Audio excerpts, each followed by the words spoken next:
بسم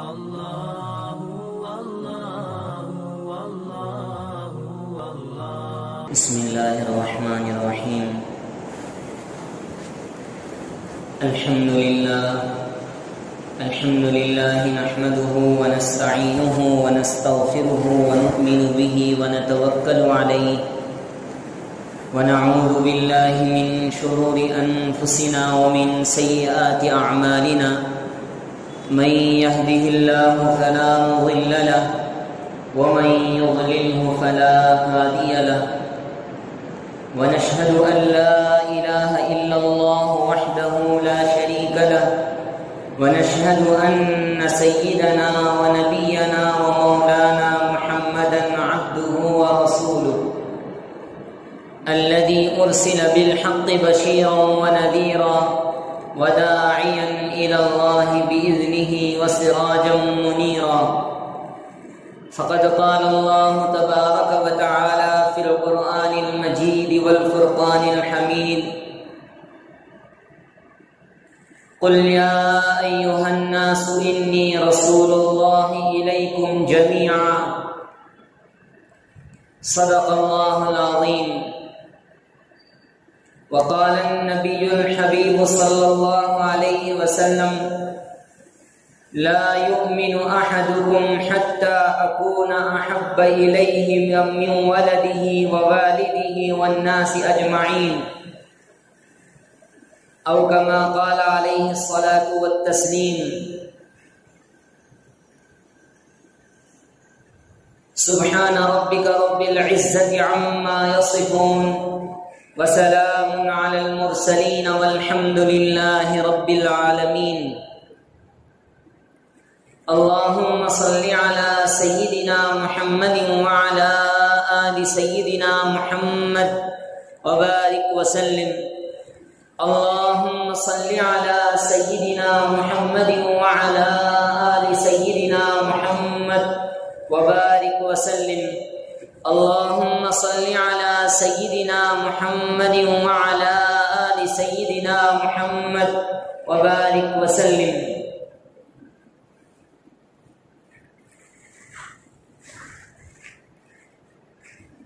بزرگان محترم، حاضرین دین، نوجوانان ملت اور میرے دینی و ایمانی بھائیوں، حضور اکرم احمد مجتبی محمد مصطفیٰ صلی اللہ علیہ وسلم کی سیرت پاک کا تذکرہ چل رہا ہے. گزشتہ جمعے میں آپ صلی اللہ علیہ وسلم کی ولادت باسعادت سے قبل کے جو واقعات ہوئے ہیں ان کو میں نے آپ حضرات کی خدمت میں پیش کیا تھا، جنہیں ارہاس کہا جاتا ہے. انہی واقعات کی کڑی کو آگے بڑھانا ہے. آپ صلی اللہ علیہ وسلم کی ولادت باسعادت سے تقریباً 50 یا 55 دن پہلے واقعہ فیل رونما ہوتا ہے. واقعہ فیل کی قرآن مجید میں اللہ رب العزت نے تفصیل ذکر فرمائی ہے. الم تر کیف فعل ربک باصحاب الفیل الم یجعل کیدہم فی تضلیل وأرسل عليهم طيرا أبابيل ترميهم بحجارة من سجيل فجعلهم كعصف مأكول. یہ واقعہ حضور اکرم صلی اللہ علیہ وسلم کی ولادت سے قبل رونما ہوا، اور ایک ایسا بے نظیر واقعہ اور ایک ایسا عظیم الشان واقعہ جس سے یہ پتہ چلتا ہے کہ اب ایک انقلاب کا آنا ہے. اب ایک دنیا کو ایک صبح کی امید ہے. یہ جو ظلمتوں کی اور تاریکیوں کی رات پھیل چکی ہے، اب اس رات کو چھٹنا ہے، سیاہی کو ختم ہونا ہے، سفیدی کا طلوع ہونا ہے، اور ان تاریکیوں میں نور محمدی صلی اللہ علیہ وسلم کا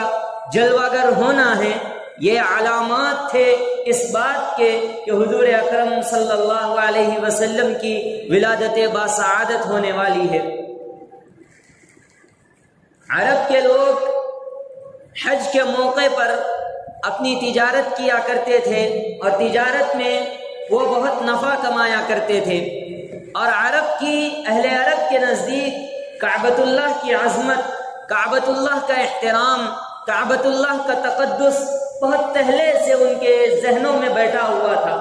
اگر کعبے کی کوئی بات آتی تو وہ اس پر کسی قسم کا وہ اس پر اجر نہ لیتے، کسی قسم کا معاوضہ نہ لیتے، بلکہ وہ اپنی جان سے بڑھ کر اپنے اوپر جتنی محنتیں اور مشقتیں کر کے کعبۃ اللہ کے لیے اپنا مال بھی لگاتے، اپنی جان بھی لگاتے، اپنا سب کچھ کعبے کے لیے لگا دیتے۔ یہ کعبۃ اللہ کی ان کے نزدیک عظمت کا احساس ان کے دلوں میں پہلے سے تھا۔ اسی عظمت کو اور اسی عظمت کے لیے یہود اور نصارہ ان سے جلا کرتے تھے کہ جو کعبہ مکۃ المکرمہ میں ہے، جہاں کوئی چیز نہیں ہے، تہذیب نہیں، تمدن نہیں، نہ کھانے کے لیے ان کے پاس کوئی چیز میسر ہے، نہ پینے کے لیے ان کے پاس کوئی چیز صحیح ڈھنگ کی موجود ہے، نہ پہننے کے لیے ان کے لباس موجود ہے، ایسی قوم کے پاس ایسی عظیم الشان چیز ہے تو اس کی جگہ پر ہم ایک کعبہ تعمیر کریں گے اور اس تعمیر کے لیے لوگوں کو ساری دنیا سے بلائیں گے، اور وہاں پر جو تجارتی قافلے ہر سال مکے میں آتے ہیں ہم ان کا رخ پھیر دیں گے اور پھر وہاں پر بلائیں گے۔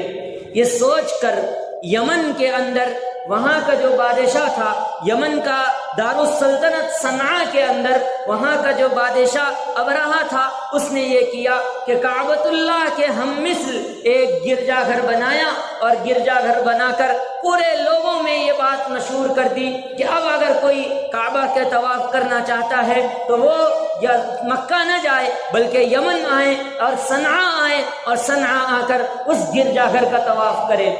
جب یہ بات اہل عرب کو معلوم ہوئی تو قبیلہ کنانہ کا ایک شخص وہاں پہنچا، اور وہاں پہنچ کر یمن کے اندر اس کعبے کو، اس گرجاگھر کو پوری غلاظت میں اور پوری گندگی سے لپیٹ دیا۔ وہاں جا کر اس نے استنجا کیا اور استنجا کر کے وہاں پر واپس آیا۔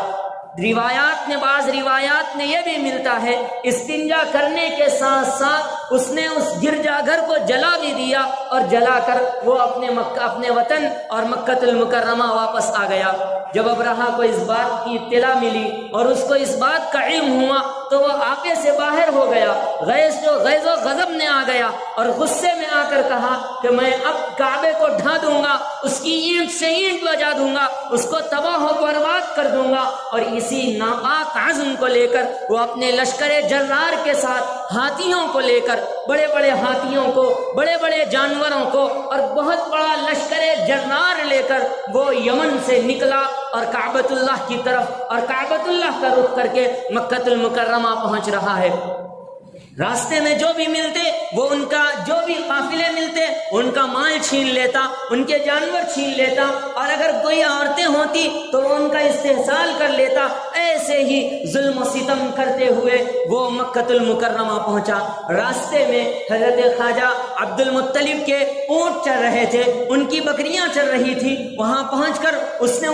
حضرت عبد المطلب کی اونٹنیوں اور اونٹوں کو لے لیا اور بکریوں کو لے لیا، قبضے میں کر لیا۔ روایات میں آتا ہے کہ تقریباً 300 یا 400 اونٹ تھے، ان کے جانور تھے جو حضرت عبد المطلب، جو سردار قریش کہا جاتا تھا، جنہیں سردار مکہ کہا جاتا تھا، ان کو لے لیا، ان کے اونٹ کو قبضے میں کر لیا، اور قبضے میں کر کے ایک پیغام اپنے قاصد کے ذریعے سے بھیجا، جاؤ عبد المطلب سے کہو کہ ابرہہ اور عظیم الشان ابرہہ یمن سے چل کر کعبۃ اللہ کو ڈھانے کے لیے آیا ہے، وہ تم سے بات کرنا چاہتا ہے، تم اس کی ملاقات کے لیے آؤ۔ اور یہ بھی کہا کہ ان کی جتنی مویشی تھے، ان کے جانور تھے، وہ سارے کے سارے ابرہہ کے قبضے میں ہیں۔ حضرت خواجہ عبد المطلب وہ اس واقعے کو سن کر آبتیدہ ہوتے ہیں، رنجیدہ ہوتے ہیں۔ وہاں پھر اس کے بعد اپنے پورے قبیلے والوں کو اپنی اسی مقام پر رکھ کر اکیلے وہ ابرہہ سے ملاقات کے لیے جاتے ہیں، اور وہاں جا کر اس سے ملاقات کے لیے اس کے وہاں پر اس عالی شان جو اس نے اس جگہ پر اپنا پڑاؤ کیا ہوا تھا وہاں پہنچتے ہیں۔ وہ حضرت عبد المطلب کو دیکھ کر یہ سمجھتا ہے کہ یہ کوئی رعبدار شخصیت ہے، جن کے پیشانی سے نور نبوت چمک رہا ہے، جن کے پیشانی کے اندر اور جن کی پشت میں اللہ کے نبی علیہ الصلوۃ والسلام کو مبعوث ہونا ہے، وہ عظیم الشان ہستی یہاں پہ موجود ہیں، وہ عظیم الشان ہستی آنے والی ہے۔ ان کے رعب سے وہ تھوڑا گھبرایا اور گھبرا کر اپنے مقام سے نیچے اتر کر وہ ان کی خدمت میں آیا اور کہنے لگا، آپ بڑے اپنے چہرے سے رعبدار معلوم ہوتے ہو، مجھے سمجھ میں آتا ہے کہ آپ بڑی ہستی ہیں، یقیناً آپ سردار قریش ہوں گے۔ تو حضرت عبد المطلب کہتے ہیں کہ ہاں، لوگ مجھے سردار قریش کہتے ہیں، میرے آپ نے اونٹ ضبط کر لیے ہیں، 300-400 اونٹ آپ نے ضبط کر لیے ہیں، وہ مجھے دے دیجئے۔ ابرہہ سن کر یہ پریشان ہوتا ہے، میں تو تمہیں عقل مند سمجھ رہا تھا، میں تو تمہیں ہوشیار سمجھ رہا تھا، لیکن تم نے ان اونٹوں کا سوال کیا جن کی کوئی وقعت نہیں ہے، ان بکریوں کا سوال کیا جن کی کوئی اہمیت نہیں ہے، جن کی کوئی اہمیت نہیں ہے۔ کعبۃ اللہ کو میں ڈھانے کے لیے آیا ہوں، اس کی اینٹ سے اینٹ بجانے کے لیے آیا ہوں، اس کو زمین بوس کرنے کے لیے آیا ہوں،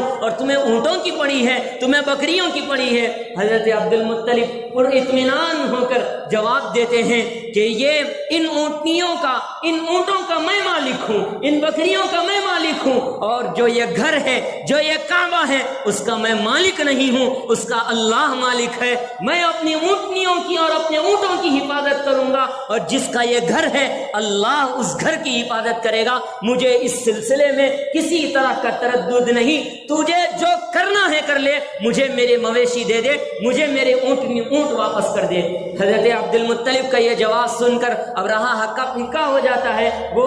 ایک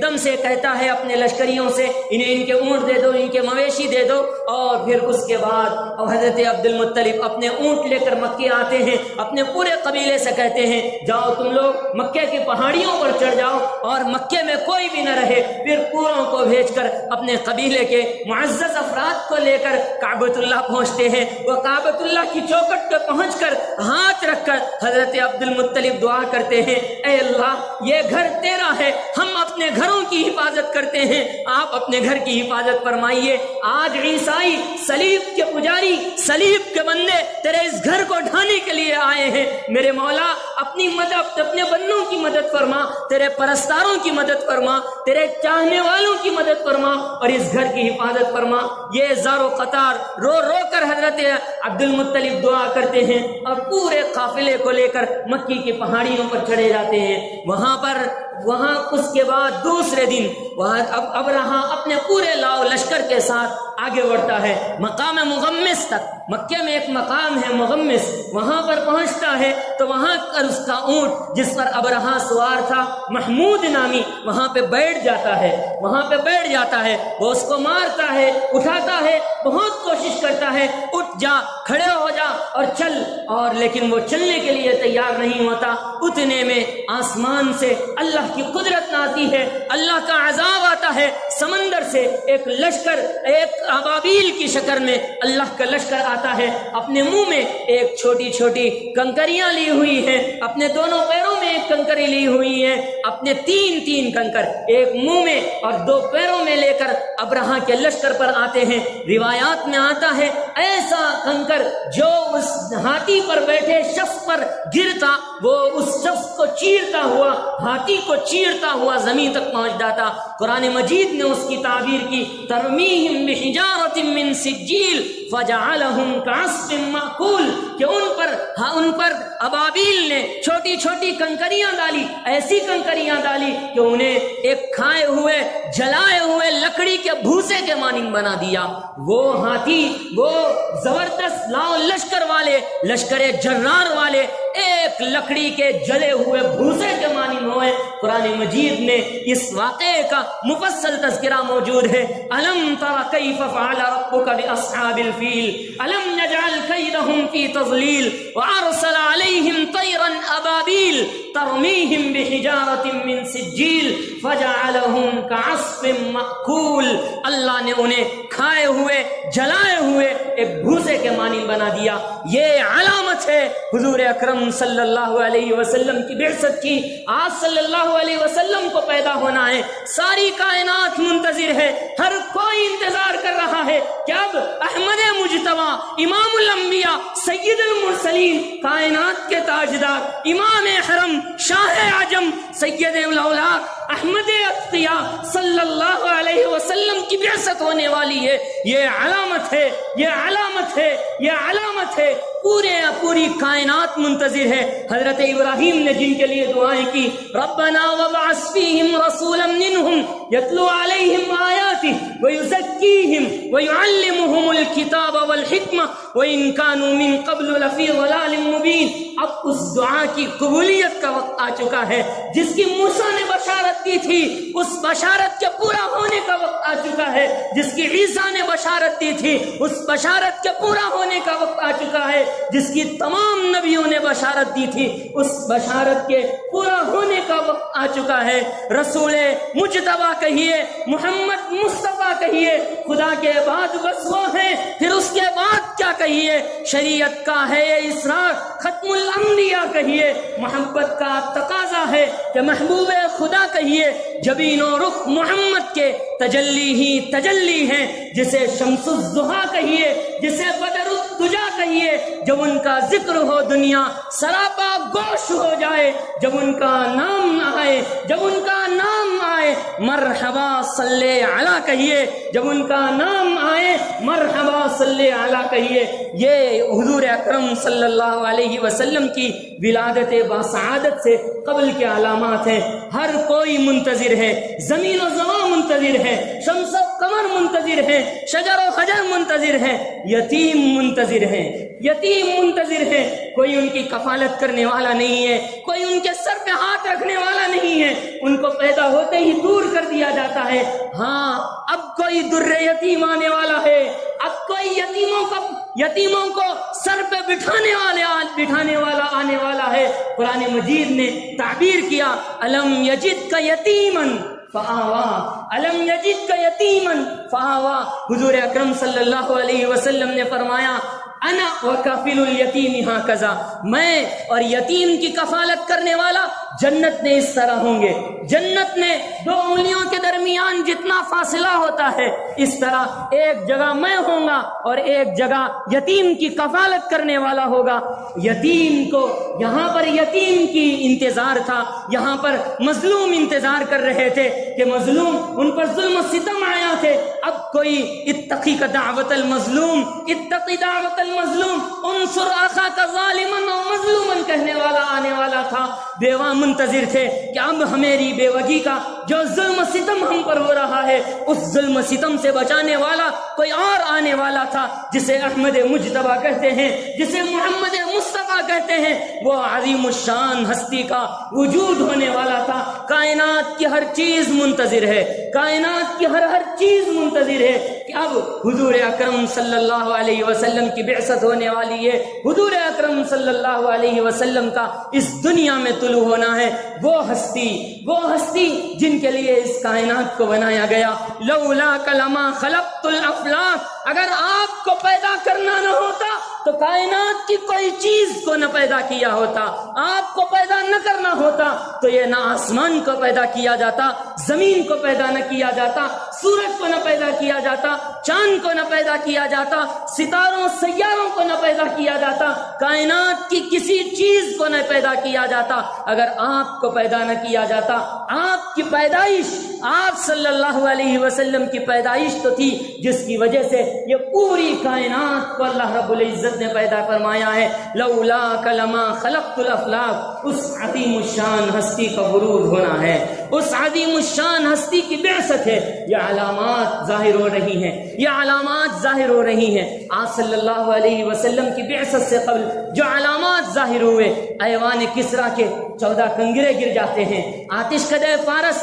جو ہزاروں سال سے چل رہا ہے، جو ہزاروں سال سے جس میں آگ دہک رہی ہے، 1000 سال میں ایک مرتبہ بھی ایسا نہیں ہوا کہ اس کی آگ بجھ گئی ہو، اس کی آگ کو مٹا دیا گیا ہو، اس کی آگ کو بجھا دیا گیا ہو۔ آپ صلی اللہ علیہ وسلم کی بعثت ہوتی ہے، وہاں پر آتش کدے فارس بجھ جاتا ہے، ایوان کسریٰ کے 14 کنگرے گر جاتے ہیں، ایوان کسریٰ میں زلزلہ برپا ہو جاتا ہے۔ آپ صلی اللہ علیہ وسلم اپنی ماں حضرت آمنہ کے شکم میں ہوتے ہیں، آپ کو ایسا نور نظر آتا ہے جو آپ مکے میں بیٹھ کر آپ بصرہ کا دیدار کر رہے ہیں، اس نور سے آپ بصرہ کے محلات دیکھ رہے ہیں۔ آپ صلی اللہ علیہ وسلم کی بعثت ہوتی ہے اور وہاں پر دریائے ساوا جو 6 میل لمبا ہے وہ اچانک خشک ہونے لگتا ہے، آپ پیدا ہوتے ہیں، آپ کا پورے کعبے کے بت منہ کے بل گر پڑتے ہیں کہ اب ایک ایسی عظیم ہستی آنے والی ہے جو دنیا میں توحید کا ڈنکا بجائے گی، جس کو اللہ کے نبی علیہ السلام جو اللہ کے نبی علیہ السلام ہیں، جو اللہ تعالیٰ کے مقدس اللہ کے نظر میں منظور نظر، اور حضور اکرم صلی اللہ علیہ وسلم جن کا مرتبہ، جن کا مقام، جن کی عظمت، جن کا احترام، جن کی ہستی ساری کائنات سے بلند ہے، ایسی عظیم الشان ہستی کا اللہ تعالیٰ بعثت کرنے والے ہیں، آپ صلی اللہ علیہ وسلم کو مبعوث کرنے والے ہیں۔ تو اللہ رب العزت نے لوگوں کو علامات ظاہر کر دیے، لوگوں کو بتا دیا، لوگوں کو سمجھا دیا کہ ہاں اب حضور اکرم صلی اللہ علیہ وسلم کی بعثت ہونے والی ہے، اب کچھ ہی دنوں میں حضور اکرم صلی اللہ علیہ وسلم اس دنیا میں آباد ہونے والے ہیں۔ ہاں ظلمتیں کافور ہونے والی ہیں، تاریکیاں چھٹنے والی ہیں، ایک سفیدی کا طلوع ہونا ہے، ایک صبح کی سفیدی ہونے ہی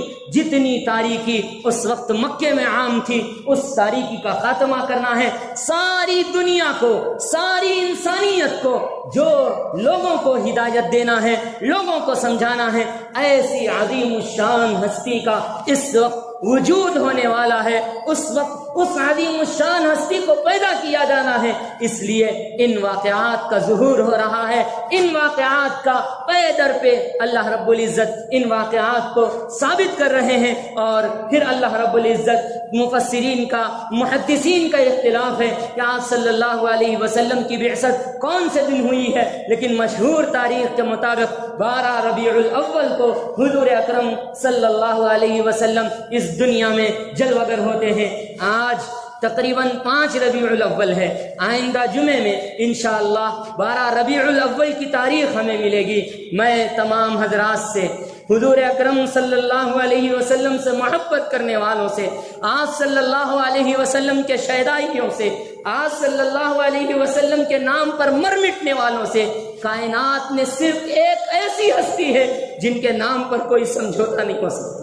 جن کے نام پر کوئی سمجھوتا نہیں ہو سکتا۔ شراب پینے والے سے بھی اگر کہے کہ شراب پینے کے بعد حضور اکرم صلی اللہ علیہ وسلم کا نام لے، شرابی تھرا اٹھتا ہے، کہتا ہے کیا کہتے ہو، حضور اکرم صلی اللہ علیہ وسلم کا نام اور اس گندی زبان سے لیا جائے کہ ایک عظیم الشان ہستی، ایک عظیم الشان ہستی حضور اکرم صلی اللہ علیہ وسلم کی ولادت باسعادت اور آپ کو کیسے اس دنیا میں وجود دیا گیا، اس کا تذکرہ آپ حضرات کے حوالے کیا جانا چاہیے۔ 12 ربیع الاول انشاءاللہ آئندہ جمعے کو اسی تاریخ میں آپ صلی اللہ علیہ وسلم کی ولادت کا مفصل تذکرہ کیا جاتا ہے۔ ایک بات یاد آئی شرابی اور حضور اکرم صلی اللہ علیہ وسلم کی، تو میں ساغر ایک بہت بڑا شاعر گزرا ہے، شاعر ساغر دہلوی ایک بہت بڑا شاعر گزرا ہے، اس کو لوگوں نے کہا تیرا کلام ہمیشہ جام سے ٹکراتا ہوا نظر آتا ہے، تیرے کلام میں صرف شرابی شراب ہوتی ہے، تیرے کلام میں میں کا تذکرہ ہوتا ہے، تیرے کلام میں میں خانے کا تذکرہ ہوتا ہے، لیکن تو نے حضور اکرم مقدس صلی اللہ علیہ وسلم کی شان میں کوئی مدح نہیں لکھی ہے، کوئی نعت نہیں لکھی ہے، تو نے یہ تو کہہ دیا آؤ ایک سجدہ کریں عالم مدہوشی میں، آؤ ایک سجدہ کریں عالم مدہوشی میں۔ لوگ کہتے ہیں ساغر کو خدا یاد نہیں، ایسے میں تو نے حضور اکرم صلی اللہ علیہ وسلم کی شان میں کوئی نعت کہتی ہے، نعت نہیں کہی ہے تو ساغر کہتا ہے تم کیا کہتے ہو میں حضور اکرم صلی اللہ علیہ وسلم کی شان بیان کروں، اپنی زبان سے حضور کا تذکرہ کروں؟ اس کے لیے مجھے جام کا توڑنا ہوگا، میں کو چھوڑنا ہوگا، سنبھل کے بیٹھنا ہوگا، پھر اس کے بعد مجھے آپ کا نام لکھنا ہوگا۔ پھر ایک دن آیا اور پھر ساغر جام کو توڑا، میں کو چھوڑا، سنبھل کے بیٹھا، اور پھر اس کے بعد کہتا ہے اس کی لوری کے لیے لفظ کہاں سے لاؤں، اس کی لوری کے لیے لفظ کہاں سے لاؤں؟ سارے عالم کے مقدر کو جگایا جس نے،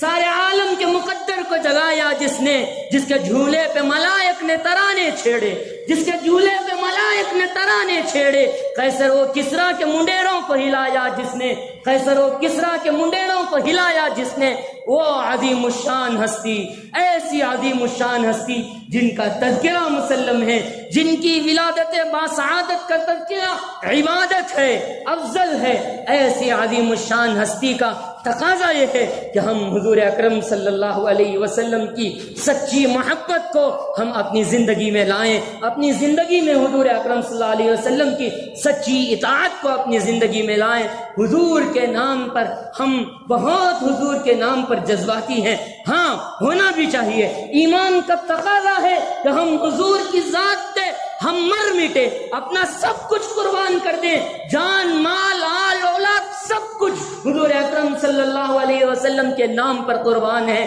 لیکن ساتھ ہی ساتھ ہم حضور کے اصل پیغام کو سمجھیں، آپ کی مقصد بعثت کو سمجھیں، کس مقصد کے لیے حضور نے اپنے حضور کو اللہ تعالیٰ نے مبعوث فرمایا تھا، لِيُخْرِجَ النَّاسَ مِنَ الظُّلُمَاتِ إِلَى النُّورِ، لِيُخْرِجَ النَّاسَ مِنَ الظُّلُمَاتِ إِلَى النُّورِ، تاکہ لوگوں کو ظلمات کی تاریکیوں کی راہ سے نکال کر انہیں نور اور ہدایت کی راہ تک لے جائیں۔ اس پیغام کو سمجھیے، آپ صلی اللہ علیہ وسلم کی محبت کی حقیقی مقصد کو سمجھیے، تعصل الہ وانت تظہر حبہ،